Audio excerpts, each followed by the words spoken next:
Oke, selamat pagi untuk anak-anak yang saya kasihi, peserta MTNS periode 2021-2022 yang sudah lolos masuk ke SMK Kristen Harapan Sejati. Terlebih dahulu saya memperkenalkan, nama saya Pak Wisnu Satriadi. Saya di sekolah diminta untuk melakukan bagian saya, yaitu menangani kesiswaan. Mungkin di awal sudah disampaikan oleh Ibu Kepala Sekolah berkaitan dengan nama saya. Mungkin saya akan langsung ke materi berikutnya berkaitan dengan tata tertib yang harus anak-anak ketahui untuk melakukan proses pembelajaran daring maupun luring nantinya. Mungkin kita akan melanjutkan ke beberapa hal-hal yang perlu kalian perhatikan setelah ini. Tata tertib online daring SMK Kristen Harapan Sejati tahun ajaran 2021-2022 menyangkut beberapa pembahasan sebagai berikut. Yang pertama, proses pembelajaran daring atau online. Yang kedua, pengumpulan tugas dan penilaian harian. Yang ketiga, izin meninggalkan proses pembelajaran daring atau online. Yang keempat, ulangan susulan. Yang kelima, kerapian peserta didik. Yang keenam, kewajiban peserta didik. Untuk proses pembelajaran daring atau online, peserta didik hadir di jam wali kelas selambat-lambatnya pukul 7 pagi. Wali kelas memberikan perhatian terkhusus dengan cara berkomunikasi kepada setiap siswa sebelum proses pembelajaran dimulai. Keterlambatan 3 kali pada jam wali kelas, maka wali kelas akan menginformasikan kepada tim BK supaya ditindaklanjuti. Tim BK adalah tim bimbingan dan konseling. Apabila hal di atas belum maksimal, maka sekolah akan membuat surat panggilan peserta didik beserta orang tua akan datang untuk menemui kepala sekolah atau asisten wakil kepala sekolah bidang kesiswaan. Keterlambatan lebih dari 3 kali, maka wali kelas atau tim BK akan melakukan kunjungan ke rumah peserta didik. Peserta didik dan orang tua akan mendapat surat pernyataan yang perlu ditandatangani terkait dengan pelanggaran yang dilakukan, lengkap dengan konsekuensi yang menyertainya. Selanjutnya, yang kedua, peserta didik menyanyikan lagu Indonesia Raya, renungan, doa, literasi, dan wali kelas selama kurang lebih 15 menit. Yang ketiga, pembelajaran daring atau online dimulai pukul 7 pagi, waktu Indonesia bagian Barat. Yang keempat, peserta didik melakukan absensi di setiap mata pelajaran selama 5 menit. Yang kelima, keterlambatan peserta didik melakukan absensi di setiap mata pelajaran akan menimbulkan konsekuensi sebagai berikut. 1 kali keterlambatan, maka akan diberi pembinaan oleh guru mata pelajaran. 2 kali keterlambatan, maka guru mata pelajaran akan melaporkan hal ini kepada wali kelas untuk ditindaklanjuti. Yang ketiga, 3 kali keterlambatan akan mendapatkan pembinaan secara khusus dengan tim BK untuk dilakukan konseling secara daring atau tatap muka. Dan jika lebih dari 3 kali keterlambatan, maka sekolah akan membuat surat panggilan buat peserta didik beserta orang tua untuk menemui kepala sekolah atau asisten wakasek kesiswaan. Dan peserta didik dan orang tua pada saat bertemu dengan kepala sekolah atau asisten wakil kepala sekolah bidang kesiswaan akan membuat surat pernyataan berkaitan dengan pelanggaran yang dilakukan beserta menerima konsekuensi yang menyertainya. Apabila peserta didik yang tidak hadir atau absen, maka peserta didik yang tidak hadir tanpa keterangan akan mendapatkan kunjungan dari wali kelas. Wali kelas akan datang ke rumah untuk mendapatkan informasi lebih lanjut mengenai hal ini. Kemudian, bila mendadak, misalnya sakit atau keperluan yang sangat penting, maka orang tua atau wali dimohon memberitahukan atau menelpon wali kelas atau sekolah.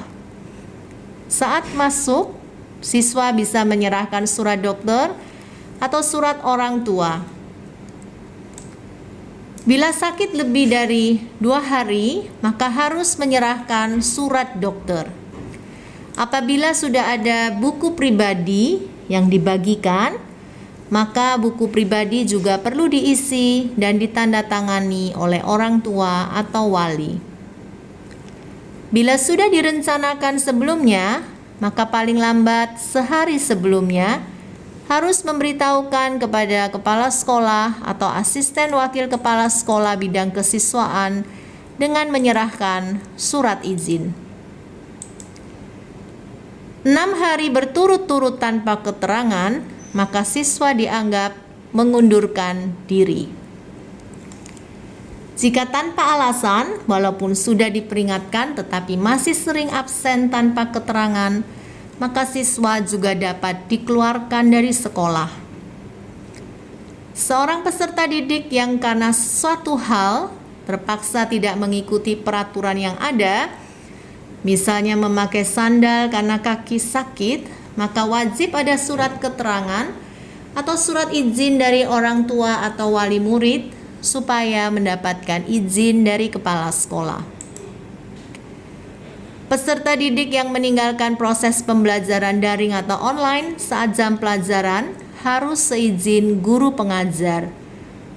Hal-hal lain yang belum tertera dalam peraturan tata tertib ini akan disampaikan di kemudian hari, baik secara tertulis ataupun lisan oleh pihak sekolah. Kita beranjak ke poin yang berikut, yaitu keterlambatan pengumpulan tugas dan penilaian harian. Peserta didik wajib mengumpulkan tugas dan penilaian harian sesuai dengan ketentuan.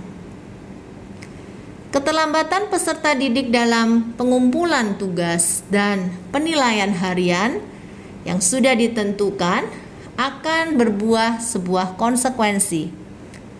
1 kali keterlambatan atau tidak mengumpulkan tugas dan penilaian harian akan diberi pembinaan dari guru mata pelajaran. 2 kali keterlambatan atau tidak mengumpulkan tugas dan penilaian harian, maka guru mapel wajib memberitahu ke wali kelas untuk menindaklanjuti. 3 kali keterlambatan atau tidak mengumpulkan tugas dan penilaian harian akan mendapatkan pembinaan secara khusus oleh tim BK untuk dilakukan konseling secara daring ataupun tatap muka. Jika lebih dari 3 kali keterlambatan atau tidak mengumpulkan tugas dan penilaian harian, maka sekolah akan membuat panggilan kepada peserta didik beserta orang tua untuk menemui kepala sekolah atau asisten wakil kepala sekolah kesiswaan. Peserta didik dan orang tua akan membuat surat pernyataan yang berkaitan dengan pelanggaran yang dilakukan beserta dengan konsekuensi yang menyertainya. Oleh karenanya, diharapkan untuk setiap siswa tidak melakukan keterlambatan pengumpulan tugas dan penilaian harian, karena ini bisa berbuah konsekuensi sampai tidak naik kelas. Selanjutnya, Izin meninggalkan daring atau online, pembelajaran daring atau online pada prinsipnya tidak diperkenankan untuk adanya keluar kelas atau izin untuk meninggalkannya. Jadi anak-anak diharapkan untuk mengikutinya dari awal hingga akhir dari pembelajaran itu. Peserta didik dapat meninggalkan proses pembelajaran karena ada keperluan yang hendaknya dapat dipertanggungjawabkan. Peserta didik yang meninggalkan proses pembelajaran daring atau online saat jam pelajaran harus seizin guru pengajar dan memberitahu kepada wali kelas. Untuk ulangan susulan hanya diberikan kepada peserta didik yang tidak masuk proses pembelajaran daring atau online atau meninggalkan pelajaran karena sakit dengan menyertakan surat dokter atau surat dari orang tua, tugas sekolah, alasan yang dipandang layak oleh pihak sekolah, misalnya duka cita atau musibah. Batas waktu maksimum peserta didik mengikuti ulangan susulan adalah 1 minggu setelah peserta didik masuk. Melebihi batas maksimum, peserta didik hanya diberi kesempatan remedi sesuai dengan batas waktu remedi. Membolos atau tidak masuk sekolah karena skorsing tidak diizinkan mengikuti ulangan susulan dan mendapatkan nilai 0.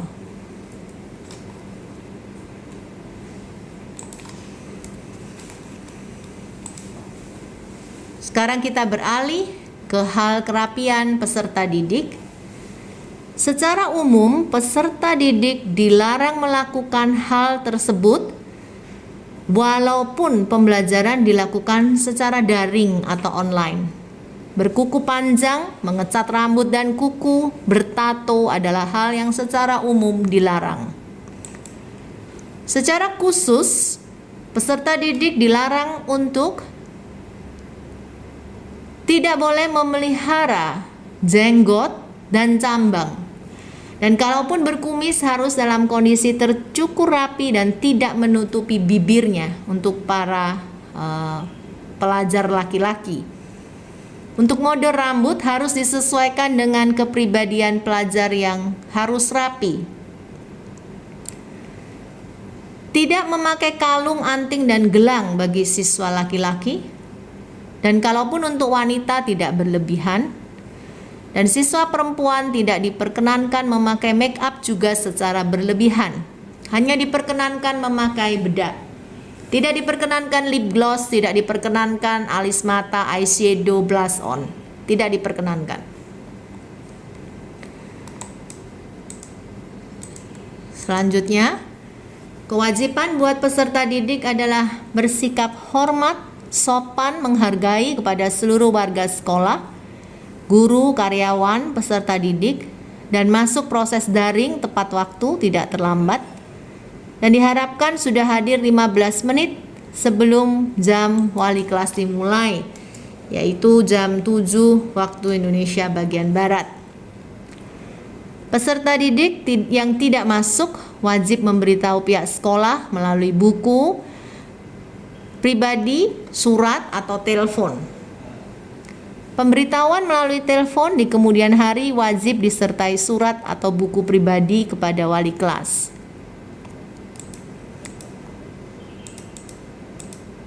Kemudian, memakai seragam sekolah dengan sopan dan rapi, baju dimasukkan, dan menggunakan atribut atau badge sesuai ketentuan. Mengikuti kegiatan belajar mengajar secara tertib, sopan, jujur, dan bertanggung jawab. Membayar uang sekolah setiap bulan, paling lambat tanggal 10 setiap bulannya, dan menjaga nama baik SMK Kristen Harapan Sejati. Untuk hak peserta didik sudah terlampir di PowerPoint ini. Tentu anak-anak didik berhak mendapatkan pengajaran yang terbaik, mengikuti evaluasi termasuk remedi, mengikuti aneka kegiatan untuk mengembangkan bakat dan minat, Kemudian juga menggunakan fasilitas yang ada di sekolah. Sepanjang tentu saja masa tatap muka sudah dilakukan. Kalau saat ini masa online, tentu semuanya akan diatur dalam prosedur yang berbeda.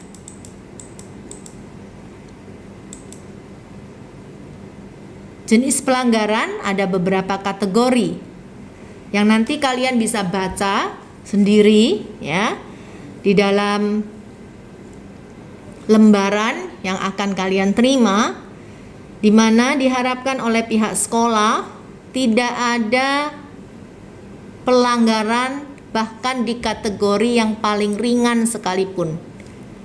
Kategori yang paling ringan adalah tidak menyiapkan diri dengan baik untuk mengikuti proses pembelajaran, entah itu handphone, paketan internet, atau yang lain. Nah, ini harus disiapkan ya. Kemudian untuk pelanggaran kategori sedang, ini juga perlu kalian pelajari dengan cermat supaya tidak ada hal-hal yang nantinya menimbulkan konsekuensi. Karena nilai-nilai karakter itu juga dinilai di dalam rapot dan juga menentukan kenaikan kelas. Nanti kalian bisa baca, kalian resapi sendiri apa itu kategori ringan, sedang, dan berat.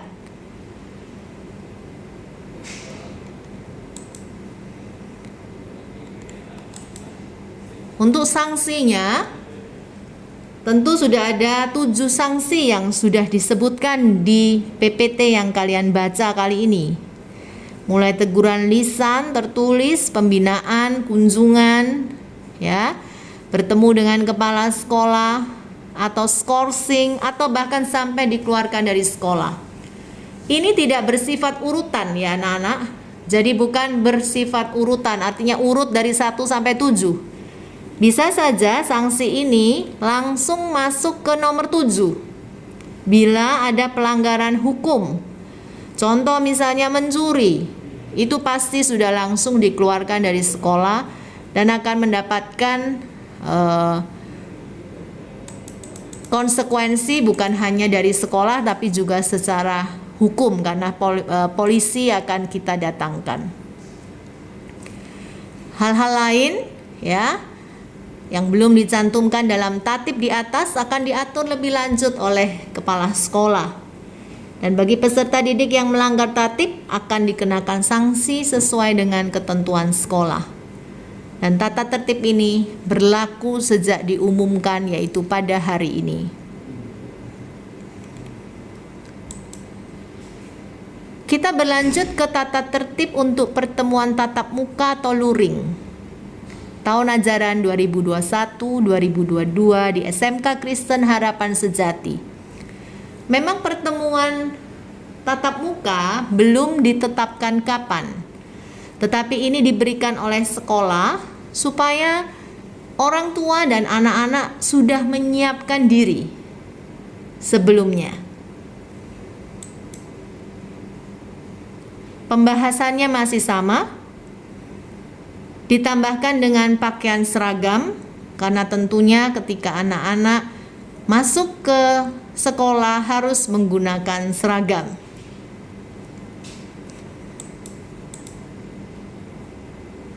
Protokol kesehatan ketika berangkat dari rumah menuju sekolah. Sebelum berangkat ke sekolah, orang tua memastikan bahwa peserta didik dalam kondisi yang sehat. Tidak boleh ada yang batuk, pilek, gangguan kulit, muntah, diare, tidak selera makan, atau keluhan lainnya. Mengenakan masker double, 1 masker medis 3 play, dan 1 masker non medis atau masker kain. Seragam atau pakaian yang dikenakan dalam kondisi yang bersih. Tidak diperkenankan berbau. Anak-anak harus mencuci pakaian secara rutin setiap hari, berganti pakaian secara rutin setiap hari.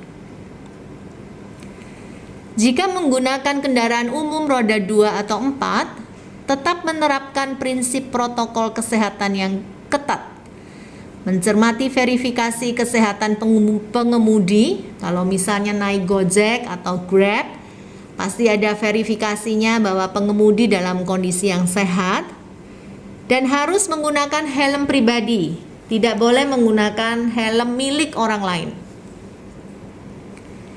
Jika menggunakan roda 2 milik pribadi atau keluarga dan berboncengan, harus dalam satu keluarga atau satu kakak.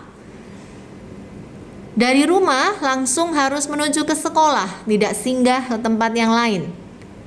Sampai di sekolah dilaksanakan pemeriksaan oleh pihak sekolah, mulai suhu tubuh, kelengkapan kesehatan, dan dilanjutkan dengan cuci tangan atau pemakaian hand sanitizer. Pengantar dan penjemput berhenti di lokasi yang ditentukan pada area luar sekolah, jadi tidak boleh masuk ke dalam, serta dilarang menunggu atau berkerumun selama mengantar atau menjemput. Protokol kesehatan selama di sekolah. Para siswa wajib menggunakan masker double seperti tadi, masker medis 3 plate dan 1 masker non medis atau masker kain, dan memakai face shield saat di kelas, dan membawa sarung tangan latex ketika melakukan praktek di laboratorium, dan membawa hand sanitizer pribadi. Semuanya ini disediakan oleh para siswa secara pribadi, jadi sekolah tidak menyediakan. Berikutnya, tidak diperkenankan membuka masker untuk keperluan makan dan minum di area sekolah. Jika seandainya ada anak-anak yang mungkin naik sepeda pancal ke sekolah dan butuh minum, maka minum dilakukan di luar sekolah sebelum masuk pintu gerbang sekolah. Berikutnya, selalu menjaga jarak, tidak berkerumun, dan tidak saling bersentuhan atau kontak fisik. Membiasakan cuci tangan dengan air mengalir dan sabun setelah memegang sesuatu. Melaporkan kepada guru jika merasa sakit atau tidak enak badan. Dan mengurangi aktivitas di luar kegiatan pembelajaran dan pembelajaran di luar kelas. Jadi nanti tidak ada jam istirahat. Anak-anak harus sudah makan kenyang di rumah. Protokol kesehatan, pulang dari sekolah menuju ke rumah. Selesai jam sekolah, peserta didik harus meninggalkan area secara bergantian dengan jeda waktu 1 menit antar siswa dan pulang ke rumah masing-masing, tidak singgah ke tempat lain. Menggunakan double masker. Jika menggunakan kendaraan umum roda 2 atau 4 juga tetap seperti sama aturannya, menerapkan protokol kesehatan yang ketat. Dan kalau menggunakan roda 2 milik pribadi atau keluarga dan berboncengan, harus dalam satu kakak, tidak boleh membonceng temannya. Siswa memberikan informasi ke wali kelas jika sudah berada di rumah dengan memberikan foto dan share location siswa melalui WA grup kelas untuk memastikan anak-anak tidak mampir atau singgah ke tempat lain. Sampai di rumah langsung ganti pakaian dan mandi dengan air hangat atau air mengalir dan sabun. Proses pembelajaran tatap muka atau luring, peserta didik hadir wajib 15 menit sebelum pelajaran dimulai. Jam pelajaran dimulai dan jadwal pelajaran akan diinformasikan kemudian. Diberikan toleransi sampai 3 kali per semester. Harus menemui kepala sekolah atau asisten Wakasek kesiswaan jika mengalami keterlambatan. Jika keterlambatan lebih dari 3 kali, maka tidak diperkenankan mengikuti pelajaran dan diikuti dengan panggilan kepada orang tua. Jadi, kalian jangan sampai terlambat jika seandainya pembelajaran tatap muka ini dimulai. Hitunglah waktu dengan bijaksana supaya kalian bisa sampai di sekolah tepat pada waktunya.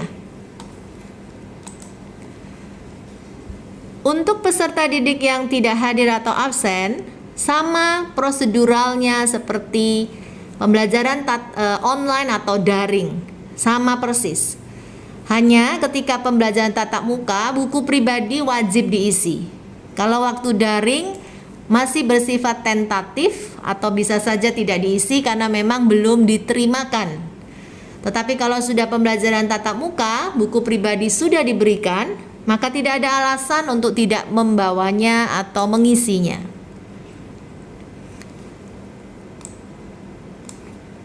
Selanjutnya, kita masuk ke dalam tata tertib mengenai pengumpulan tugas dan penilaian harian. Ini juga sama, ya, sama dengan yang terjadi di online, ya, tidak ada yang berbeda. Semua siswa tidak diperkenankan untuk terlambat untuk mengumpulkan tugas, apalagi tidak mengikuti ulangan. Nah, konsekuensi tidak naik kelas itu masih berlaku, walaupun pembelajarannya online, apalagi PTM, ya, sama. Tata tertib yang sama juga berlaku untuk pembelajaran tatap muka seperti online untuk izin meninggalkan pembelajaran. Jadi semua harus diberitahukan kepada wali kelas, ya, dan tidak boleh dilakukan tanpa izin. Semua harus secara transparan diinformasikan dan nanti keputusannya akan ditetapkan oleh guru pengajar atau wali kelas atau kepala sekolah. Ulangan susulan juga sama aturannya, ya, tidak berbeda dengan yang di online. Untuk kerapian juga sama, ya, hanya ditambahkan bahwa kalian harus menggunakan seragam sekolah sesuai ketentuan. Itu nanti bisa dibaca di tata tertib yang akan dibagikan kepada kalian.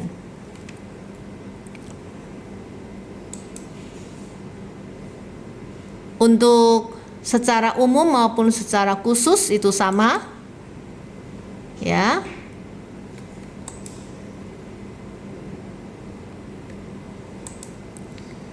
Untuk hak dan kewajiban tentu juga sama. Jenis pelanggaran ini ada tambahan untuk kategori ringan, itu tidak membawa buku pribadi saat masuk sekolah sudah termasuk pelanggaran. Tidak membawa buku pelajaran sesuai jadwal juga masuk pelanggaran. Tidak mematikan handphone saat kegiatan belajar juga merupakan pelanggaran. Sedangkan yang lain kurang lebihnya sama.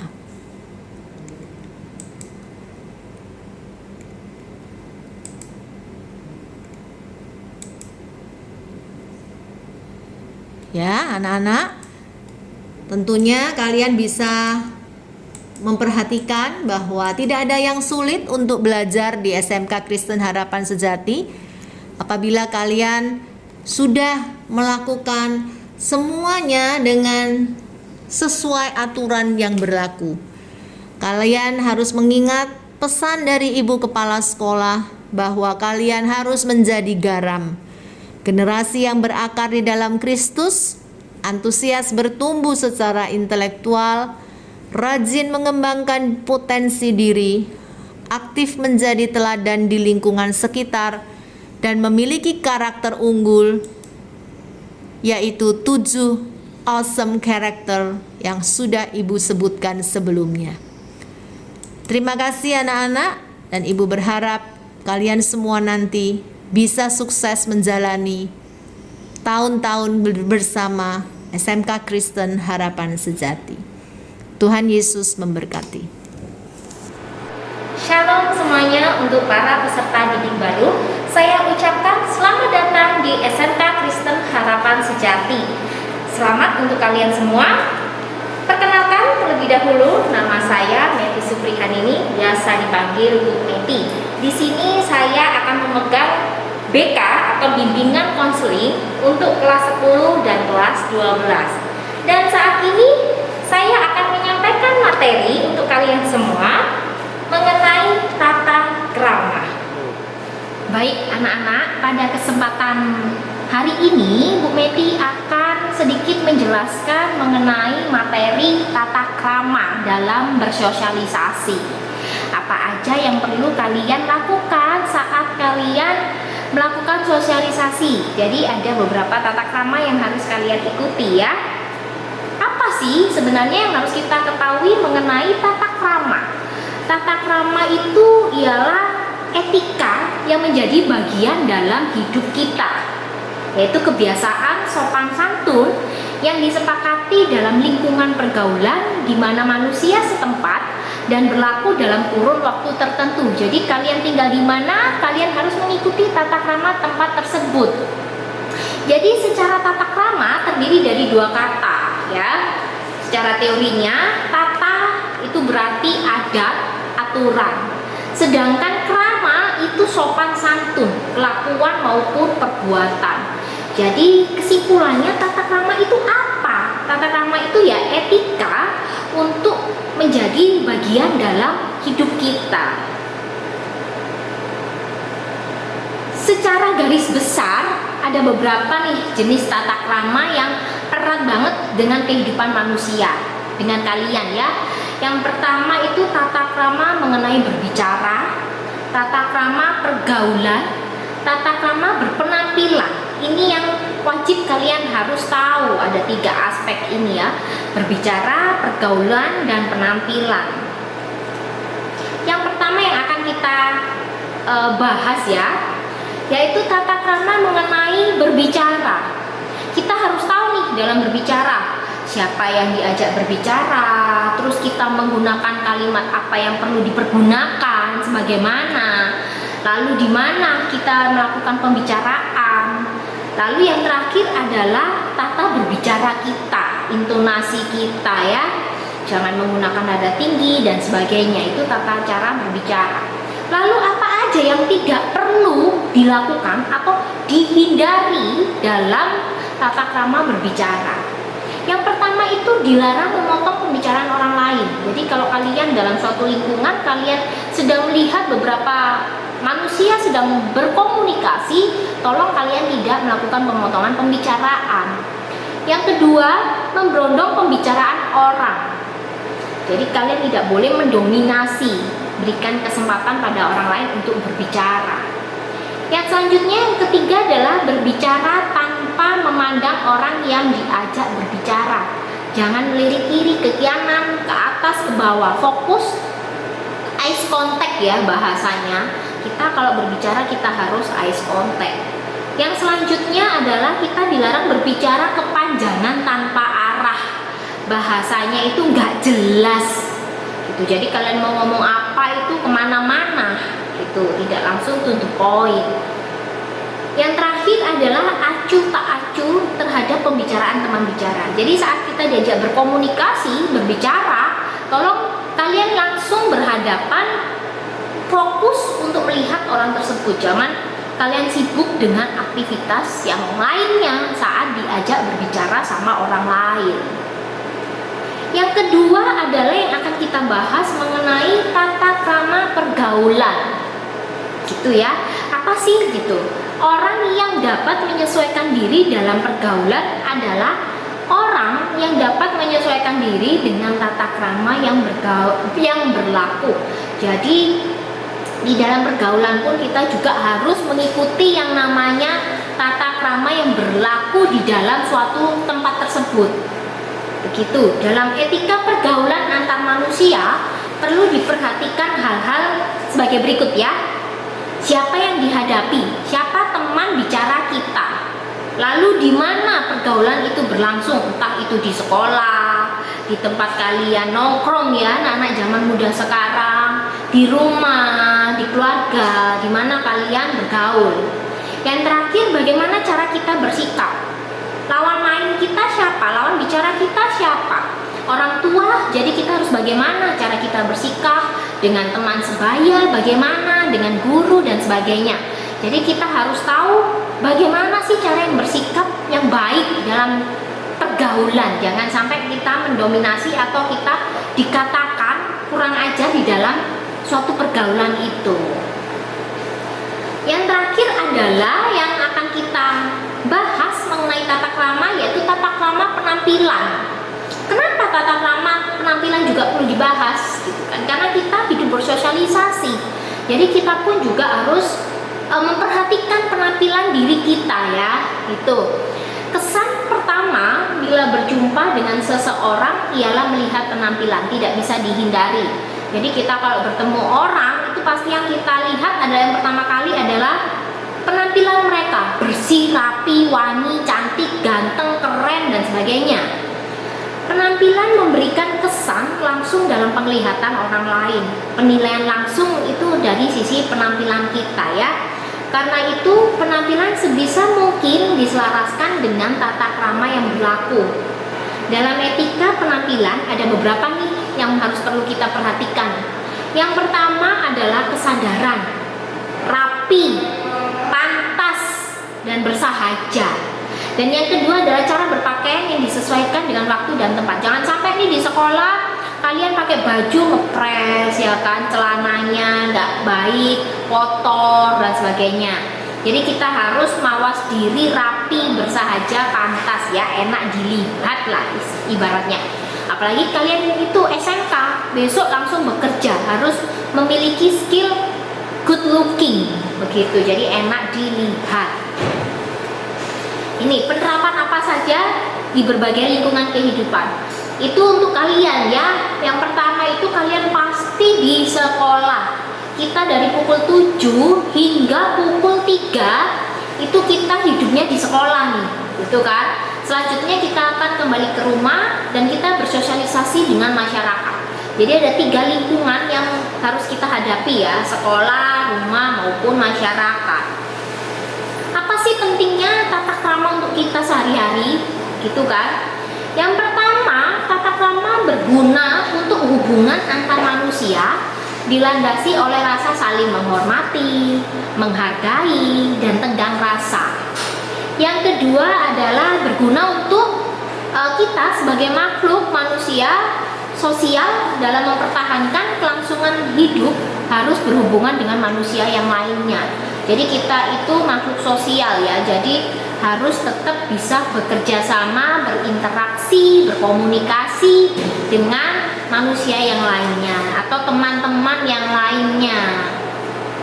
Yang ketiga, pentingnya tata krama dalam kehidupan sehari-hari adalah untuk menciptakan hubungan yang selaras, serasi, dan seimbang. Diperlukan tata cara berhubungan yang diatur tata krama pergaulan sesuai dengan tempat yang kalian tinggali, yang sesuai dengan kalian bergaulnya posisinya di mana ya, lokasinya. Yang terakhir, yang keempat adalah tata krama merupakan perwujudan manusia yang mempunyai martabat dan derajat yang tinggi itu. Jadi kita tidak boleh memandang manusia itu lebih dari kita, kurang dari kita. Kita diciptakan sama semuanya ya, derajatnya di mata Tuhan. Jadi tidak perlu kita mengadakan pembedaan-pembedaan dalam berkehidupan, dalam pergaulan. Baik, jadi itu tadi mengenai tata krama ya. Saya berharapnya setelah selesai mengikuti kegiatan ini, MPLS kalian tahun 2021-2022, refleksi apa yang bisa diambil dari materi tata krama? Kita semua berharap kalian dapat menerapkan tata krama berbicara, tata krama pergaulan, maupun tata krama berpenampilan yang baik bisa kalian aplikasikan di dalam kehidupan kalian sehari-hari. Dan ini pesan singkat dari saya, jangan lupa menggunakan 5 kata emas ya. Saya mengatakan 5 kata emas: good day, please, thank you, sorry, dan excuse me. Sekian materi tata krama dari Bu Meti. Saya berharap sangat bermanfaat untuk kalian materi ini. Dan jika ada perlu apa-apa, kurang paham, kalian bisa bertemu saya atau melakukan komunikasi dengan saya, karena kalian kan kelas 10 ya. Jadi guru BK-nya adalah dengan saya. Jadi terima kasih atas materi hari ini. Sampai ketemu jika kalian luring, dan Selamat mengikuti kegiatan MPLS tahun ajaran 2021-2022. Tuhan Yesus memberkati. Selamat datang di SMK Kristen Harapan Sejati di hari MPLS yang pertama. Perkenalkan, saya Gianni Claudia sebagai guru bimbingan konseling untuk anak kelas 11 dan mengampu mata pelajaran etika profesi untuk kelas 10 AKL 1, 2, dan 3. Pada kesempatan kali ini saya akan menjelaskan tentang cara belajar efektif. Tentu saja cara belajar efektif ini akan membantu anak-anak semua dalam proses pembelajaran, baik secara daring maupun luring. Dalam cara belajar efektif, ini ada beberapa tips-tips ya anak-anak, supaya kalian bisa betul-betul mengerti bagaimana sih caranya belajar efektif itu. Proses belajar mengajar yang berhasil dalam proses pembelajaran itu mampu memberikan pemahaman, kecerdasan, ketekunan, kesempatan, mutu, serta kualitas yang baik. Jadi kalian harus bisa mencerminkan hal-hal ini semua di dalam diri kalian. Yang pertama, kalian wajib menjadi anak-anak yang disiplin dalam belajar. Kenapa? Tentu saja suatu keberhasilan dalam pembelajaran itu harus ditunjang dengan kedisiplinan, dengan ketaatan. Ya, apabila kita telah membuat jadwal pelajaran, maka kita wajib untuk mengikutinya. Nanti dari sekolah pastinya akan diberikan jadwal mata pelajaran untuk kalian semua. Tapi tidak menutup kemungkinan buat kalian jika anak-anak semua mau membuat jadwal belajar lagi di rumah. Hal tersebut bisa membantu kalian lebih menstrukturkan jadwal-jadwal pelajaran kalian setiap harinya. Belajar tepat waktu dan serius, tidak sambil main-main, namun dengan penuh konsentrasi. Lalu yang kedua, ada aktif bertanya. Walaupun kita belum tahu nantinya akan daring ataupun luring, tapi aktif bertanya ini bisa dimanfaatkan, bisa digunakan di dua metode pembelajaran, baik secara daring maupun secara luring. Kenapa? Karena kalau kalian tidak aktif bertanya, dari mana kalian bisa mendapatkan ilmu? Dari mana kalian bisa dapat pengetahuan? Nah, di sini juga dikatakan jika bertanya, bertanyalah secukupnya dan jangan bersifat menguji orang yang kita tanya. Jadi nanti jika anak-anak ada mata pelajaran yang kalian tidak mengerti, silahkan bertanyalah kepada Bapak Ibu guru. Tapi kalian itu bertanya sesuai dengan apa yang kalian tidak ketahui atau apa yang kurang kalian pahami, bukan kalian untuk menguji Bapak Ibu guru mata pelajaran kalian. Semakin banyak yang ditanyakan, maka kita dapat semakin ingat dengan materi tersebut dan memperluas pengetahuan kita. Yang ketiga, kita wajib belajar dengan serius dan tekun. Tentu saja sebagai pelajar, maka tugas utama kita adalah belajar. Belajar itu bisa banyak halnya, anak-anak bisa banyak metode. Tapi yang di sini yang mau saya tekankan adalah kalian harus menanamkan sikap belajar itu yang serius dan tekun. Jangan acuh tak acuh. Pada saat belajar daring pun catatlah hal-hal yang menurut kalian penting, ya. Dan catat juga hal-hal yang menurut kalian masih membingungkan.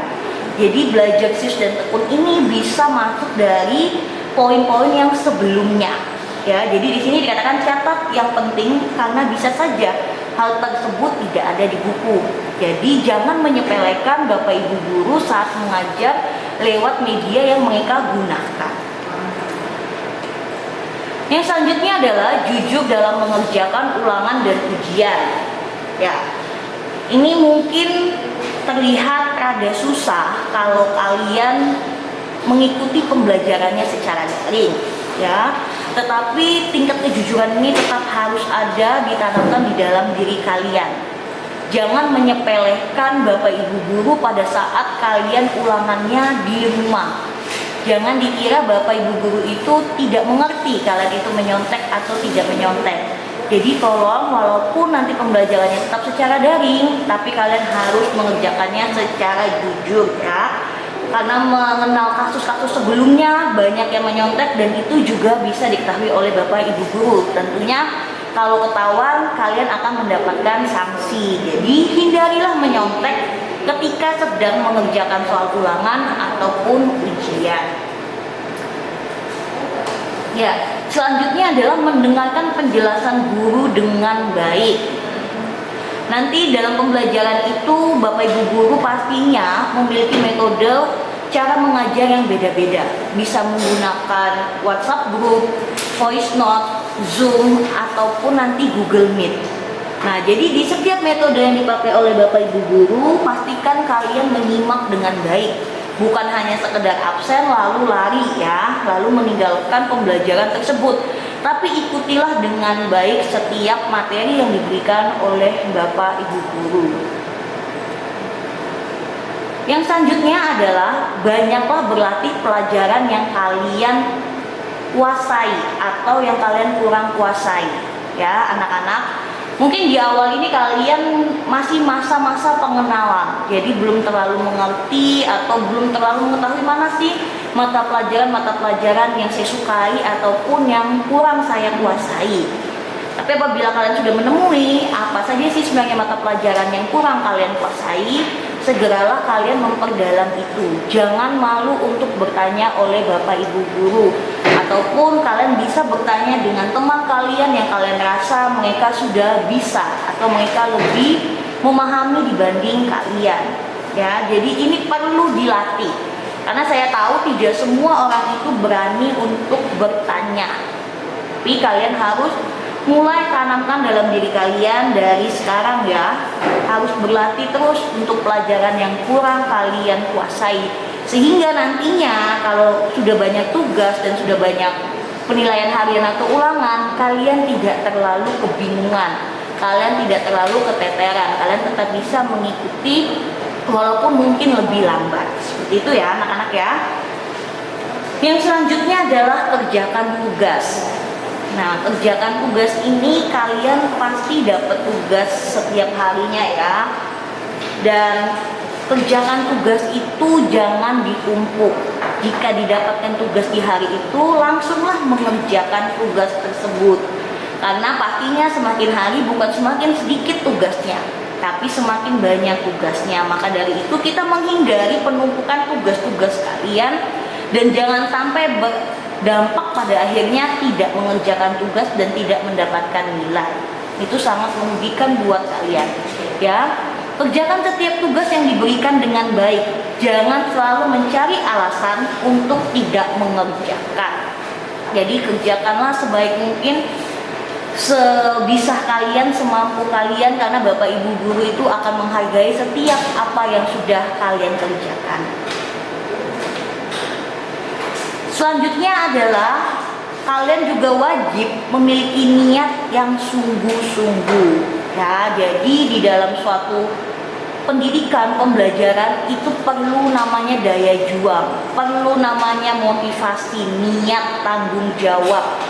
Ya, karena hal-hal tersebut itu hal-hal yang perlu kalian miliki untuk menunjangnya keberhasilan pendidikan kalian. Segala keberhasilan akan mencapai kepuasan dan keberhasilan yang maksimal itu jika kalian melandasinya dengan niat. Ya, jadi walaupun nanti misalnya dari ya jangan nggak niat sambil tiduran, sambil jalan-jalan kalian mengikuti daring, tapi ikutilah dengan fokus, dengan niat yang baik. Begitu juga nanti kalau luring pada saat pertemuan tatap muka, niat itu juga harus tetap ada di dalam diri kalian. Yang selanjutnya ini terfokus untuk online ya, terlebih-lebih kalau kalian masih daring, lokasi dan situasi yang kondusif. Mungkin latar belakang kalian, rumah kalian beda-beda semua ya, tapi hal ini kadang suka terlewati. Hal ini juga tidak kalah penting dengan tips-tips yang lain. Kalian carilah lokasi dan situasi yang kondusif untuk kalian mengikuti daring. Contoh, pada saat kalian daring ya paling tidak kalian siapkanlah satu meja dan satu kursi untuk mengikuti daring. Hindarilah mengikuti daring itu di kasur atau di depan TV yang sedang menyala. Itu untuk lokasinya. Situasi yang kondusif adalah janganlah kalian mengikuti pembelajaran di kerumunan orang yang banyak, di keramaian. Bagaimana kalian bisa konsentrasi kalau sekeliling kalian ramai? Ya. Jadi cara yang paling efektif untuk belajar adalah mencari tempat yang nyaman dan tidak terlalu banyak gangguan agar kita bisa lebih konsentrasi. Ya, jadi tolong disiapkan satu meja dan satu kursi di rumah khusus untuk kalian mengikuti pembelajaran online. Tentunya kalau di sekolah nanti kan sekolah yang sudah menyiapkan lokasi dan situasinya untuk kalian mengikuti pembelajaran dengan kondusif. Ini yang terakhir anak-anak, ada fokus. Jadi pada saat kalian belajar itu harus serius dan fokus ya. Kalian melakukannya tidak setengah-setengah. Karena pada saat kalian melakukan aktivitas itu tentu saja pikiran kalian belum tentu bisa dibagi untuk memikirkan beberapa hal. Karena pikiran kita itu tidak dapat melakukan atau memikirkan beberapa kegiatan dalam satu waktu. Jadi kalau pada saat kalian misalnya contoh sedang melakukan pembelajaran matematika, ya lakukanlah pembelajaran matematika. Lalu setelah matematika ada pembelajaran bahasa Indonesia. Jangan kalian bawa fokus kalian pada saat pembelajaran matematika itu dibawa ke pembelajaran bahasa Indonesia. Jadi hentikanlah dulu pembelajaran sebelumnya dan fokuslah di pembelajaran yang berikutnya. Karena sering terjadi kalian itu sudah pembelajarannya, contohnya sudah pembelajaran bahasa Indonesia tapi masih mengerjakan matematika, masih mengerjakan bahasa Inggris. Nah itu tidak baik karena pikiran kalian tidak mungkin bisa fokus dengan membagi beberapa pekerjaan di dalam satu waktu yang sama. Jadi tolong nanti dipahami ya anak-anak, kerjakanlah sesuai dengan jadwalnya. Itu pada saat kalian belajar. Pada saat di rumah juga, kalau lagi mengerjakan tugas, fokuslah dulu mengerjakan tugas. Kalau sedang mengerjakan pekerjaan rumah, fokuslah dulu mengerjakan pekerjaan rumah. Ya, sekali lagi Ibu katakan, fokus itu wajib. Karena pikiran kita itu tidak dapat melakukan atau memikirkan beberapa kegiatan atau hal dalam satu waktu. Itu ya anak-anak. Jadi Ibu rasa cukup penjelasan dari cara belajar efektif. Jika kalian bisa menerapkan setiap tips ini dengan baik satu persatu dengan maksimal, maka hasil yang kalian dapati juga bisa maksimal dan efektif. Semangat buat kalian untuk masuk di dalam jenjang yang baru di SMK. Selamat bergabung, sekali lagi saya katakan di SMK Kristen Harapan Sejati. Selamat berproses dan sukses terus buat kalian ke depannya.